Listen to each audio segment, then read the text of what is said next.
Start करते हैं। Representation of peoples act, ये बहुत ज़्यादा ही इंपॉर्टेंट है from exam perspective as well as our country's perspective. क्यों? हमारी कंट्री है डेमोक्रेसी, एंड डेमोक्रेसी का सबसे बड़ा फीचर, मोस्ट इंपॉर्टेंट फीचर क्या है? इलेक्शंस। आप चूज कर सकते हैं द हेड ऑफ कंट्री, है ना, to conduct free, fair and impartial elections. Representation of peoples act बनाया गया। This is very very very important. ठीक है, आर्टिकल्स 324 से 329 से पार्लियामेंट को पावर दी गई है कि आप लॉज बना सकते हैं टू रेगुलेट इलेक्टोरल प्रोसेसेस। ठीक है, फिर से एक बार बोलता हूं, फ्री एंड फेयर इलेक्शन करवाना सबसे ज्यादा जरूरी है इन डेमोक्रेसी, है ना। और ये होने के लिए आर्टिकल 324 से 329, ठीक है, 324 टू 329 आर्टिकल्स बनाए गए हैं टू एम्पावर पार्लियामेंट, जिससे कि वो इलेक्शंस करवाए in a free and fair manner. तो पार्लियामेंट ने इनैक्ट किया रिप्रेजेंटेशन ऑफ पीपल्स एक्ट। अब देखिए, रिप्रेजेंटेशन ऑफ पीपल्स एक्ट दो हैं, एक 1950, एक 1951। पूरा क्लियर है? आरपीए 1950 और 1951। ठीक है, आरपीए 1950 और 1951 में डिफरेंस क्या है? आरपीए प्रिपेयर करता है फॉर इलेक्शंस और ये प्रोविजंस बनाता है for actual conduct of elections, है ना। सो ये प्रिपेयर करवाएगा for free and fair election, ये एक्चुअल कंडक्ट करवाएंगे फॉर इलेक्शंस, ये प्रोविजंस। ठीक है, अंडरस्टूड। अब देखते हैं क्या है। आरपीए 1950 एक fixed number of seats, fixed number of seats allot करता है। डीलिमिटेशन बोलते हैं कि एक कॉन्स्टिट्यूएंट असेंबली में इतने ही सीट्स होंगे, है ना, कितने सीट्स में कितने लोग फॉर कंटेस्ट करेंगे इलेक्शंस, वो सीट बताएगा आरपीए 1950। डीलिमिटेशन बोलते हैं। रजिस्ट्रेशन ऑफ इलेक्टर्स और प्रिपरेशन ऑफ रोल्स, ठीक है, ये ले डाउन करता है procedure for preparation of electoral rolls. ठीक है, प्रोसीजर करता है for delimitation of constituency. On the other hand RPA act 1951 क्या करता है? Regulates actual conduct of election. कैसे? ये बताएगा qualification and disqualification of MPs and MLAs. बहुत बहुत ज्यादा जरूरी है qualification and disqualification of MPs and MLAs, है ना। क्या क्वालिफिकेशन है, क्या करप्शन पे है, तो कोई पार्टी छोड़ दे रहा है, पार्टी चेंज कर ले रहा है, कैसे क्या है, वो इसमें लेड आउट है। तो बहुत ज्यादा जरूरी है, नाम समझ में आ रहा है। Deals with registration of political parties, registration of political party से डील करता है। ठीक है, प्रोसेस ऑफ एक्चुअल इलेक्शंस, मैंने बोला ना, ये प्रिपेयर करेंगे, ये एक्चुअल इलेक्शन के प्रोविजन देंगे। इलेक्शन डिस्प्यूट्स होंगे, पेटिशंस होंगे, कैसे सेटल करना है, कैसे डाउट्स जो अराइज होंगे उसको कैसे सेटल करना है। ये मोटा मोटी डिफरेंस है इन आरपीए 1950, आरपीए 1951। ठीक है, आगे चलें। अब आगे चलते हैं। RPA 1950 provides two types of voters, एक सर्विस, एक जनरल। सर्विस यानी कि समझिए जो आर्मी है, आर्मी पर्सनल्स, है ना, हमारे भारत के बॉर्डर में जो खड़े हैं दिन रात, जिसके कारण आप सुकून से वीडियो देख पा रहे हैं। जय हिंद सब बोलिए। तो जो आर्मी वाले हैं they come under service voters. अब देखिए सर्विस वोटर्स क्या है? Defence, central armed police forces, CAPF बोलते हैं ना, state armed police forces posted outside state, government employees posted outside India. Service voters have the right to vote using postal ballot as well as proxy voting apart from voting at booth. Other voters are called general voters and can vote at polling booth. अगर कोई हमारे भारत की सेवा में लगा है तो उनको कुछ ना कुछ तो प्रोविजन देना पड़ेगा ना, ताकि वो भी अपना एक इंडियन सिटीजन है, वो भी अपना हक दिखा सकें, वोट कर सकें। कितनी ही मतलब समझ रहे कितनी एडवांस्ड बात लिखी हुई है इसमें। RPA provides for two types of voters, service and general. Service में कौन हो गए? मोस्टली आर्मी पर्सनल्स, है ना, या फिर कोई स्टेट पुलिस फोर्स जो कि स्टेट के बाहर लगा हुआ है ना। सो उनके लिए भी वोटिंग का बहुत ही बढ़िया क्राइटेरिया दिया गया है, so that they can vote eight their own comfort, security भी भारत की बनी रहेगी, उनका हक जो है वो भी वो अदा कर सकते हैं। Qualification and disqualification under 19 RPA 1951, ये बहुत ज़्यादा इंपॉर्टेंट है ना, इसको बहुत ध्यान से देखिएगा, बहुत ज़्यादा इंपॉर्टेंट है।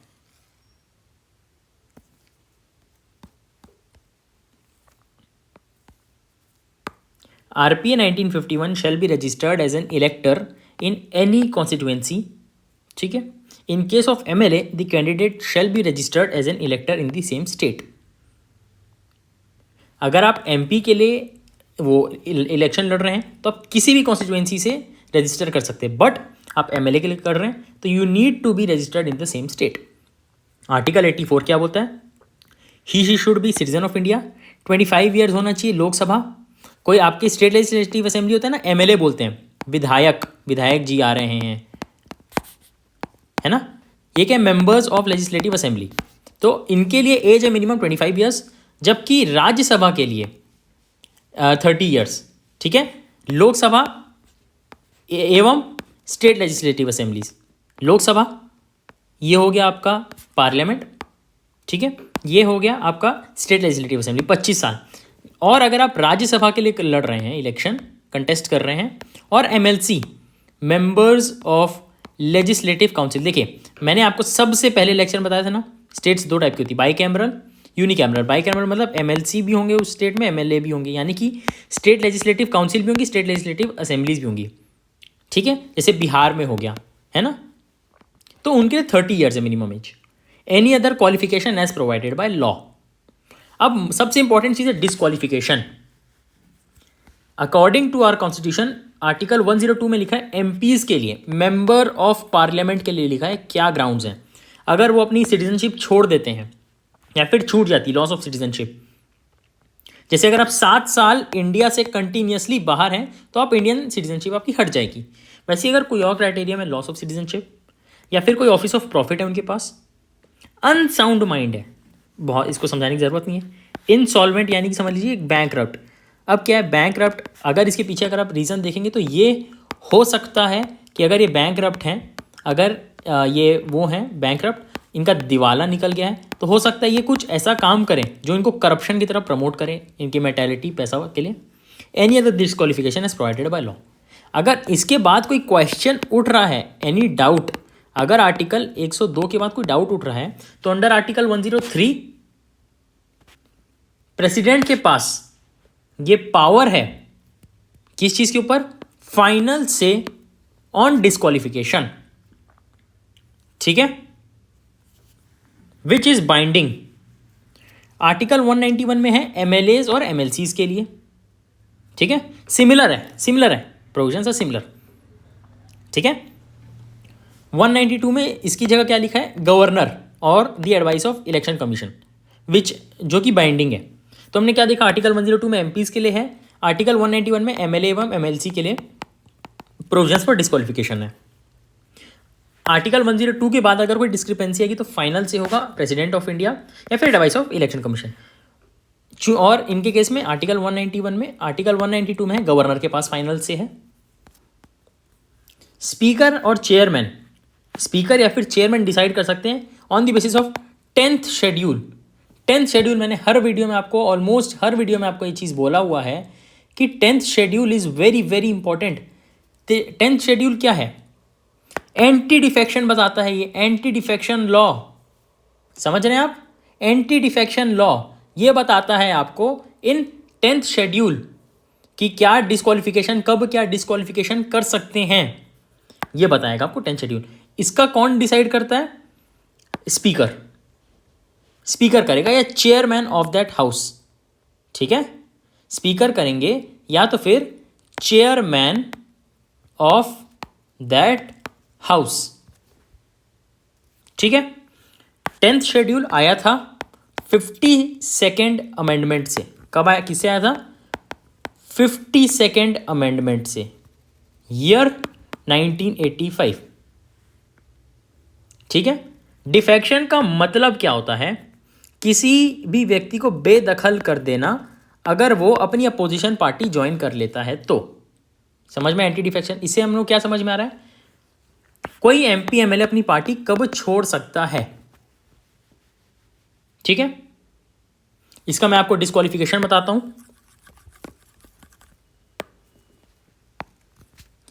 If an elected member gives up his membership of political party, ठीक है, ये डिस्क्वालिफिकेशन हो जाएगा। एक और क्या है, if any independent member joins any party, ठीक है, ये डिसीजन फाइनल है on the hands of chairman या फिर स्पीकर। और ऊपर हमने क्या देखा, आर्टिकल 103 और आर्टिकल 182 के तहत है पावर प्रेसिडेंट जी के पास और गवर्नर जी के पास, ठीक है। अब देखिए इसमें एक्सेप्शन क्या है, what's the exception, if 2/3 if 2/3 of legislator of political party decides to merge into another party. अगर 2/3 हिस्सा किसी पॉलिटिकल पार्टी का दूसरे पॉलिटिकल पार्टी में ज्वाइन कर रहा है तो वो एंटी डिफेक्शन लॉ नहीं कहलाया जाएगा। इस तहत वो हटाए नहीं जा सकते, क्योंकि ऐसा बोल सकते हैं ना कि पार्टी में ही कुछ दिक्कत है अगर इतने सारे लोग छोड़ रहे हैं तो। चलिए, disqualification under RPA 1951 section 8 provides for disqualification upon conviction for offences in this section, ठीक है। Disqualification is for a period of 6 साल, is for a period of 6 years, ठीक है। फिर से बोलेंगे, आरपीए 1951 में कितना साल का है, 6 साल। एंड पीरियड ऑफ इम्प्रिजनमेंट, जब तक जेल में हैं, और 6 साल।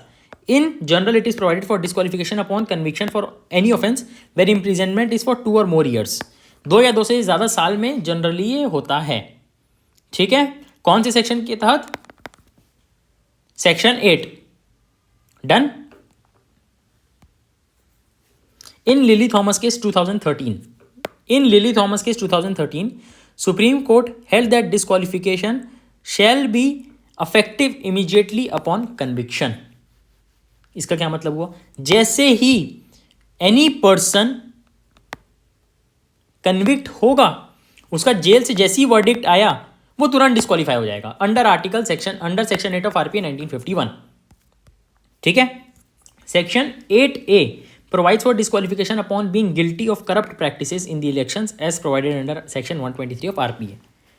डिस्क्वालिफिकेशन कब तक के लिए होगा, 6 साल के लिए होगा, for 6 years। Done. Grounds for corrupt practices under section 123, एक बार इसको चेक करिएगा आप, सेक्शन 8A लिखेंगे या 8(1), fact check. Grounds for corrupt practices under section 123 क्या क्या है, ब्राइबरी ऑफ वोटर और कैंडिडेट, बहुत इजी, करप्शन, घूस खिलाना, पैसे देना। Undue influence, seeking votes in the name of race, religion, caste. Promoting enmity between communities, अगर किसी 2 कम्युनिटी के बीच में आप लड़ाई करवा रहे हैं, क्यों, आपका बेनिफिट हो जाएगा, तो वो है corrupt practice. Spreading false info about a candidate, spreading false information, carrying voters free to polling booth. हाँ भाई क्या है, चलो आप मेरे को वोट दे देना, मेरे बस में, चलो आपको फ्री में लेके जाएंगे।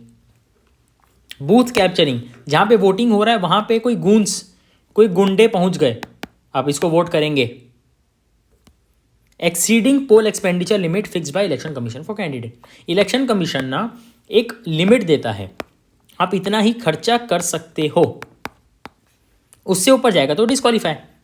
Miss use of government machinery, तो कुल मिला के जितने डायमेंशंस हैं, we have tackled all dimensions. We need to thank election commission of India, जिन्होंने इतने सारे मतलब हर तरीके के गलत प्रैक्टिसेस को रोकने की कोशिश की है। Section 9 provides for disqualification upon dismissal of government service on grounds of corruption और डिसलॉयल्टी टू सर्विस। ईजी है, समझ में आ रहा है। ये प्रोवाइड करता है डिस्क्वालिफिकेशन क्राइटेरिया, अगर कोई गवर्नमेंट सर्विस छोड़ दे रहा है on the basis of ground of corruption और disloyalty to service. Section 9A provides for disqualification upon having a running contract with appropriate government, state की एमएलए और centre MPs. Section 10 provides for disqualification for holding an office in a company having more than 25% stakes of the government. 25% से ज़्यादा किसी के पास stakes हैं तो। Section 10A provides for disqualification upon failure in submitting the poll expenditure account to election commission within specified time. ठीक है, ऊपर हमने बात की थी कि एक लिमिट रहता ही है, उसको अगर आप समय से नहीं करो तो भी। ये 10A है कि 10(1) है, please check. Political parties is a group of people coming together with common ideology to gain political power within framework of constitution through elections. ठीक है, एक समूह लोगों का जो एक साथ आ रहा है, जिसकी सोच एक जैसी है, कॉमन आइडियोलॉजी, ताकि वो पावर में आए और देश का भला कर सके, देश के लिए काम कर सकते, देश के हित में। Registration of political parties, section 29A of RPA empowers election commission to register a political party. Deregistration of political parties. RPA does not explicitly give election commission the power to deregister a political party. एक ऐसा election commission को अलग से ऐसा कोई power नहीं दे रहा है, या फिर कोई बता के ऐसा पावर नहीं दे रहा है कि आप डीरजिस्टर कर सकते हो। However, Supreme Court has given some grounds on which the election commission can deregister. कौन से केस में? INC versus Indian versus institute of social welfare case. क्या क्या ग्राउंड्स हैं? If party was registered as fraud or misinformation, if party makes changes to its articles of association, internal constitution बोलेंगे, without informing the election commission, in case party is banned by government for any illegal activity. Benefits of registration. Political parties gets donations without income tax on it. क्या होगा अगर आप register करेंगे with election commission of India? आपके पास जो पैसे आएंगे, आपको जनता पैसे देगी, उसमें वो इनकम टैक्स फ्री है। बहुत बड़ी चीज़। इलेक्ट्रल बॉन्ड्स, अब देखिए इलेक्ट्रल बॉन्ड्स हमेशा बहुत ज़्यादा ज़रूरी रहा है, बिकॉज अभी रिसेंट ईयर्स में बहुत ही अच्छे डेवलपमेंट हुए हैं, बहुत डेमोक्रेटिक डेवलपमेंट हुए हैं इसके बीच में। ठीक है, ये SBI इशू करती है। Bonds can be purchased by person who wants to donate for political party. Electoral bond का मतलब क्या होता है? जो अभी हमने पढ़ा ना, डोनेशन मिलेगा इनकम टैक्स फ्री, वो कैसे होता है? इलेक्ट्रल बॉन्ड्स के through. Bonds can be purchased by person who wants to donate for political party. Person have to deposit that bond to SBI by giving all info to bank. आपको deposit देना पड़ेगा SBI को, फिर वो आपको bond issue करेगी। ठीक है, इश्यूज विथ इलेक्ट्रल बॉन्ड क्या है? Through electoral bond, the ceiling of 75% of profit was removed. The donation is not showed in the balance sheet of company, depriving rights of stakeholders. अगर कोई company है, suppose stock market में listed है, ठीक है, आपको तो हक है ना, जिसमें आप इन्वेस्ट कर रहे हो आपको सब चीज़ पता चले, तो ये वो नहीं होती है। SBI is government bank. Party in power can have information about person donating to any political party. ठीक है। Recognition of political parties. Recognized as state or national parties, national or state parties on the basis of past performance in elections. एक criteria है election में, अगर आप इतना perform किए हैं तो आपको नेशनल पार्टी बोला जाएगा। क्या क्या ग्राउंड्स है देखिए। स्टेट पार्टी कहलाने के लिए, if party has got minimum 8% of total votes polled in general elections in the state for Lok Sabha Vidhan Sabha. ठीक है, if party has got minimum 6% votes along with 1 seat in Lok Sabha और 2 सीट्स इन विधानसभा। लोकसभा समझ में आ गया, पार्लियामेंट, विधानसभा समझ में आ गया, state legislative assembly, in general elections in the state.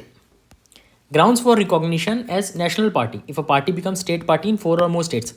अगर ये चीज़ हो रही है इन मोर देन 4 स्टेट्स तो, या फिर if a party is minimum 2% of Lok Sabha seats, जो कि 3 या 3 से ज़्यादा स्टेट्स में फैली। तो हमने देखा स्टेट पॉलिसीज, स्टेट पार्टी, और इसको अगर आप हर 3 या 4 स्टेट में हैं तो ये नेशनल पार्टी बन जाएगी। हमने एक और चीज़ देखा, अगर आप पॉलिटिकल पार्टी रजिस्टर्ड हैं तो आपको जो डोनेशन मिलेगा वो इनकम टैक्स फ्री होने वाला है। Benefits of recognition. Recognized parties can retain its symbols, national parties can retain across country, state parties can retain across states. ठीक है, election commission decides on election symbol order 1968। इसका क्या मतलब होता है? जैसे कोई भी पार्टी ले लो आप, भारतीय जनता पार्टी कमल है ना, कांग्रेस का हाथ है ना। आपने ये चीज़ देखा है कि कमल सिर्फ बीजेपी यूज़ करती है ना। क्यों? क्योंकि अगर वो नेशनल पार्टी है तो वो सिंबल बस वही यूज़ कर सकती है, और अगर स्टेट पार्टी है कोई तो आपके स्टेट में ही बस वो यूज़ नहीं कर सकती। मतलब सपोज आपका कोई चिन्ह है, आपका चिन्ह है ये पेन है ना, ये कलम। अगर आप एक्स स्टेट में आप स्टेट पार्टी हो तो इस स्टेट में no other party can use this symbol, ठीक है। नेशनल हो तो पूरे इंडिया में आपका सिंबल को यूज नहीं कर सकता। Recognized parties gets free air time on public broadcast like Doordarshan air, all India radio. Recognized parties can have 40 star campaigners in the election. आप देखेंगे ना कैंपेन कर रहे हैं तो 40 स्टार कैंपेनर्स हो सकते हैं whose expenses are not added to the poll expenditure account of the candidate.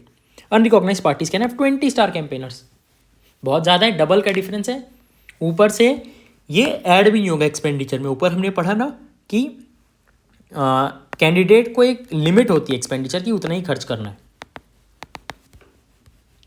Interval ले लीजिए, 2 मिनट का ब्रेक, हाइड्रेट कर लीजिए, पानी वानी पी लीजिए। और ये पीडीएफ आपको मिलेगी यूपीएससी कॉन्फिडेंशियल की साइट पे, टेलीग्राम चैनल पे, UPSC confidential Telegram channel.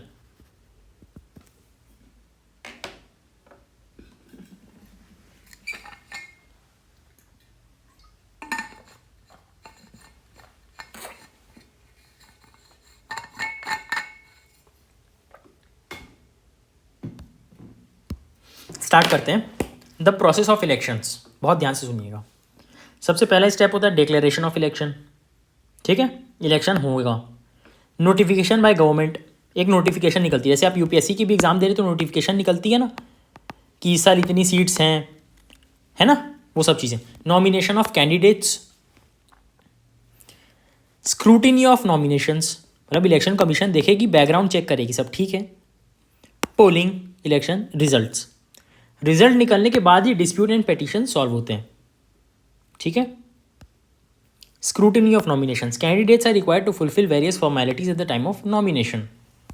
Taking an oath of faith in constitution under 3rd schedule, declaring about their assets and liabilities, educational background and criminal cases pending, past convictions, बताना ये चीज़। security deposit, at the time of scrutiny of nomination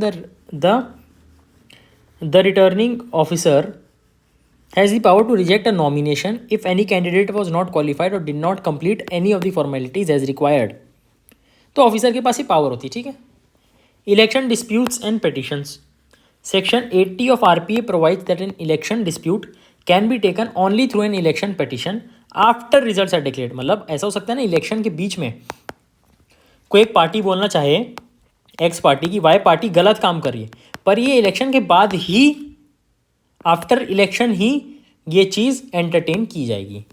Section 80A provides that an election petition can only be filed at High Court।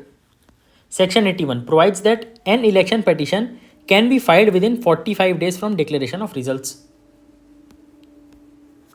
Election petition can be filed by candidate or elector of the same constituency। Section 116 provides that appeals against High Court can be made to Supreme Court। Section 100 provides for the grounds on which an elections can be cancelled through an election petition। If the returned candidate was disqualified, winner, if the candidate or his authorized election agent are found guilty of corrupt practices, अगर corruption होगा तो, wrong rejection of any candidate in the election, बोला ना officer के पास power रहती है reject करने के लिए। अगर गलत वैसे करेगा तो पूरा इलेक्शन वापस होना पड़ेगा। If the elections are materially affected due to wrong acceptance of any candidate, violation of constitution, corrupt practices by anyone else in the constitution, ठीक है, डन। इश्यूज क्या है, political funding, political parties under RTI act, one nation one election में क्या है, benefits, challenges, way for, बहुत सारी चीज़ें, ठीक है। Anti defection laws, 10th schedule which provides for anti defection law was added through 52nd amendment 1985। मैंने आपको ये पहले बता दिया स्टार्टिंग में लेक्चर के। Defection of MPs MLAs from political parties has became a major problem in late 1960s and 1970s। In the 12-month period between March 1967 to Feb 1968, more than 400 defections were observed. ऐसा देखा गया था उस समय कि इतना सारा हुआ है 1967 से 1968 के बीच में. वैसे आया कब है? 1985 में. VV Charan Committee gave its report in 1969 on frequent defections of MPs and MLAs. Its provisions are as follows. 10th schedule provides for various definitions like political party, legislature party, member of the House. It also provides grounds and exceptions from disqualification. It provides for powers and procedures for disqualification. Grounds for disqualification upon defection.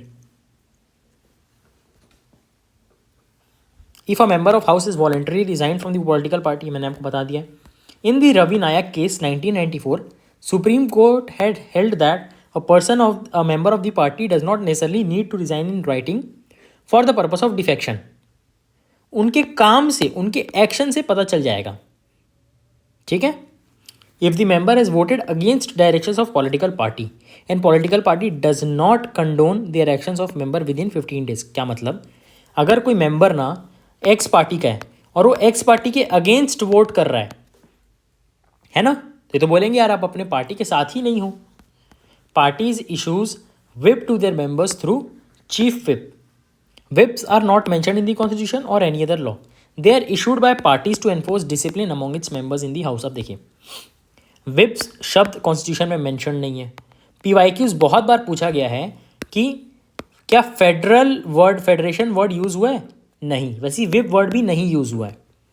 They are of 3 types. Single line whip, it is direction to members to be present in the house. 2 line whip, it is direction to vote. 3 line whip, it is a direction to be present and vote in a particular manner. एक line का भी मतलब आपको वहाँ पे आना है house में. 2 लाइन मतलब आपको वोट करना है. 3 लाइन मतलब वोट भी करना है, प्रेजेंट भी रहना है.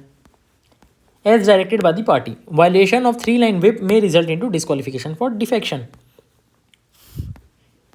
An independent member shall be disqualified upon joining any political party. In D. Sudhakar case 2012, Supreme Court has held that an independent member shall not be disqualified upon joining government as minister without joining a political party. If a nominated member of a house joins any political party more than 6 months after nomination, 6 महीने बाद, मतलब 6 महीने तक join कर सकता है. ठीक है. Exemptions from disqualification upon defection. If 2/3 और मोर मेंबर है, मैंने आपको बता दी 2/3 से ज़्यादा अगर जाएगी तो नहीं होगा. If the presiding officer rejoins political party after vacating the office of presiding officer. Powers and procedures to disqualify. क्या प्रोसीजर होता है? Disqualification shall be decided by speaker और chairman. ये बता चुका है आपको क्लास 10th शेड्यूल में. स्पीकर और चेयरमैन ही डिसाइड करेंगे. Decision of speaker is final. In the Kihoto Hollohan case 1992, supreme court held that the speaker's decision with respect to disqualification shall be subject to judicial review. है ना? As the speaker plays the role of a tribunal. The procedures for disqualification shall be provided through the rules made by respective houses. Judicial review मतलब judiciary उसको देख सकती है कि constitutional था, ये सही था. Issues of anti-defection law. The 10th schedule does not provide any timeline. ऐसा कोई टाइमलाइन देता ही नहीं है कि कब तक डिस्क्वालीफाई कर सकते हैं, हो सकते हैं. The role of the speaker as the deciding authority for disqualifications has been questioned, as the speaker may not be unbiased. क्यों? स्पीकर एक एक्स पार्टी का हो सकता है और वो वाई पार्टी को डिस्क्वालीफाई कर दे तो, है ना, अपोजिशन को डिस्क्वालीफाई कर दे तो ये तो सोचने वाली बात है. Anti-defection law is not effective in case of small parties, as merger of 2/3 members in another party is exempted. Anti-defection law has been criticized for reducing inner party democracy, as members cannot vote against the party even on routine matters. अगर आप ठीक है x party के हो, पर अगर वो कुछ चीज़ गलत लग रही है ऑन अ पर्सनल बेसिस, आपके एथिक्स बोल रहे हैं, मॉरल्स बोल रहे हैं, तो अब भी आप वोट नहीं कर सकते, है ना. The 10th schedule does not cover pre-polled alliances for the purpose of disqualification under defection. Election के पहले, पोलिंग के पहले अगर अलायंस हो गई तो. Merits of ADL. It has helped in increasing political stability by checking frequent defections of individual members. हमने देखा ना 400 बार हुआ 1967 से 1968 के बीच में. 400 बार किसको बोला जाता है, समझ रहे हैं? तो कम हो चुका है अभी. It has helped in stability of government when in power. It recognizes merger of parties. Way forward क्या है इसके लिए? पॉजिटिव वे में हम क्या लिख सकते हैं? सुप्रीम कोर्ट इन के mega Chandra Singh case 2020 held that disqualification should ideally be decided by tribunal rather than speaker. Dinesh Goswami Committee Report 1990 has recommended that ADL should be used only in cases where stability of government is at stake, like no confidence motion and budgets. No confidence motion क्या होता है? देखने के लिए जो party है वो majority में है कि नहीं. एक ना हमारे प्रीलिम्स में क्वेश्चन आया था 2020 या 2021 में, पूछा गया था the party can be removed by people और पार्लियामेंट. उसमें आंसर था पार्लियामेंट से रिमूव हो सकती है. NCRWC 2002 report has recommended to include pre polled alliances in 10th schedule. अब देखो, जो सीरियस बच्चे हैं वो मेरे साथ बने रहें, आपके लिए गिफ्ट है, बाकी लोग चले जाएं. You are watching this on YouTube and you are seeing amazing lecture. ऐसा यूट्यूब में कहीं नहीं जो हैंड रिटन नोट से पढ़ाए. सोचो सीक्रेट बैच में क्या होगा. My students, this is nothing. मेरे सीक्रेट बैच के अंदर स्टूडेंट्स हैव एक्सपीरियंस जादू. सीक्रेट बैच डेमो आपको देता हूँ फॉर फ्री. देखो हम लोग प्रीएम्बल कैसे पढ़ते हैं. Objective resolution turns to preamble. Objective resolution कब बना था, कब प्रेजेंट हुआ था? 13 दिसंबर 1946 जवाहरलाल नेहरू जी के द्वारा. इन्होंने फंडामेंटल, इसके अंदर क्या था, fundamentals of constitutional structure. Accept कब हुआ था? 22 जनवरी 1947. कब प्रेजेंट हुआ, कब एक्सेप्ट हुआ? Preamble. American constitution was the first to begin with preamble. Important cases कौन कौन से इसमें? Berubari case, Keshavananda Bharati case, LIC case. पहले बोला गया preamble not a part of constitution, फिर बोला गया is a part of constitution, फिर बोलता है इंटीग्रल पार्ट ऑफ कॉन्स्टिट्यूशन. आज क्या है? इंटीग्रल पार्ट ऑफ कॉन्स्टिट्यूशन है ना preamble. Preamble was enacted bye constituent assembly, but आखिरी में बनाया गया चेक करने के लिए कि कॉन्स्टिट्यूशन और preamble are on the same page और not. Preamble is neither source of power nor prohibition. Preamble is non justiciable, मतलब इसको लेके आप कोर्ट नहीं जा सकते हैं. ठीक है, क्यों? और welfare government is working very hard. पर कोई भी चीज़ परफेक्ट नहीं है ना, 100% तो नहीं है. That's why after Kesavananda Bharati case ये चीज़ बोला गया प्रीएम्बल अमेंड हो सकता है सिवाय बेसिक फीचर्स के. क्या क्या अमेंड हुआ है? देखिए, सिर्फ एक बार अमेंड हुआ है 42nd कॉन्स्टिट्यूशनल अमेंडमेंट में. SIS socialist secular integrity. SIS socialist integrity secular. ठीक है, हमने क्या देखा? ऑब्जेक्टिव रेजोल्यूशन किसने प्रेजेंट किया? जवाहरलाल नेहरू जी ने. आगे जाके प्रीएम्बल बना. अब देखते हैं इसमें आगे. अब हम आ जाएंगे क्वेश्चंस में. NDA का क्वेश्चन देखेंगे, उत्तर प्रदेश का, तमिलनाडु का, CAPF, CDS, ओडिशा PSC. चले, आपने सिर्फ 2 पेज पढ़ा और अभी आप क्वेश्चंस देखना. Who among the following introduce the objective resolution in constituent assembly on 13 December 1946? Jawaharlal Nehru, Rajendra Prasad, BR Ambedkar, Lalji Krishnan Iyer. हमने क्या पढ़ा? जवाहरलाल नेहरू जी. आंसर आपके सामने. गुड जॉब, 2 मार्क घर के अंदर. Uttar Pradesh 2009, Tamil Nadu 2018. Consider the following statements in regards to preamble. Objective resolution was presented by Jawaharlal Nehru, सही बात है. इट इज नॉन जस्टिसेबल, पढ़ा है हमने, सही बात है. इट कैन बी अमेंडमेंट, हमने क्या पढ़ा है? एक बार अमेंड हुआ 42nd कॉन्स्टिट्यूशनल अमेंडमेंट में. SIS word. Preamble can not override the specific provision of constitution, हमने पढ़ा ये चीज. CAPF 2014. Which of the following are true regarding preamble of constitution of India? The objective resolution was propose by Jawaharlal Nehru and pass by constituent assembly, which ultimately became preamble, हमने पढ़ा है ये चीज. The idea of preamble was borrowed from constitution of USA, हमने ये चीज देखा है. American constitution was the first to begin with preamble, हमने ये चीज देखा है. Words socialist and secular were adopted by 42nd amendment, हमने ये चीज देखा है. Preamble incorporates fundamental rights. अरे फंडामेंटल राइट्स कैसे आएगा? हमने बात की है राइट टू इक्वालिटी, सब कुछ इसमें बात की नहीं की है. CDS 2024 latest question. Through 42nd amendment which of the following was added? हमको पता है SIS word was added. Liberty of thought expression belief was substituted by liberty of thought expression belief faith worship. इसमें तो ना S and I and S. Expression of unity of nation was substituted by unity and integrity. Integrity I is for integrity, सही बात है. CDS which of the following statements relating to historic objective resolution was adopted by constituent assembly is correct.